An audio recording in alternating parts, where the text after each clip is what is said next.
SCO समेत मजीद महफूज बनाने के लिए पुलिस की जानिब से सर्च ऑपरेशन का आगाज़ कर दिया गया। रात गए कार्रवाइयों में मुतादिद मुश्तबा अफराद को हिरासत में ले लिया गया। सर्च ऑपरेशन के लिए आला अफसरान की क़यादत में 3 टीमें तश्कील दी गई हैं। एक टीम में 360 अहलकार शामिल हैं। ATS, CTD, डॉल्फिन और इस्लामाबाद पुलिस के अहलकार भी सर्च टीमों का हिस्सा हैं। सर्च ऑपरेशन को 3 कैटेगरीज A, B और C में तकसीम किया गया है। IG इस्लामाबाद के मुताबिक 93% फोर्स सिक्योरिटी इंतजामात के लिए तैनात है।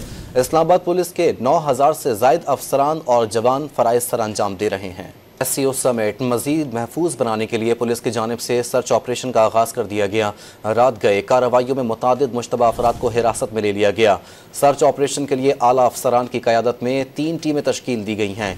एक टीम में 360 अहलकार शामिल हैं। ATS, CTD, डॉल्फिन और इस्लामाबाद पुलिस के अहलकार भी सर्च टीमों का हिस्सा हैं। सर्च ऑपरेशन को 3 कैटेगरीज A, B और C में तकसीम किया गया है। IG इस्लामाबाद के मुताबिक 93% फोर्स सिक्योरिटी इंतजामात के लिए तैनात है। इस्लामाबाद पुलिस के 9000 से ज़ायद अफसरान और जवान फ़राइज़ सर अंजाम दे रहे हैं।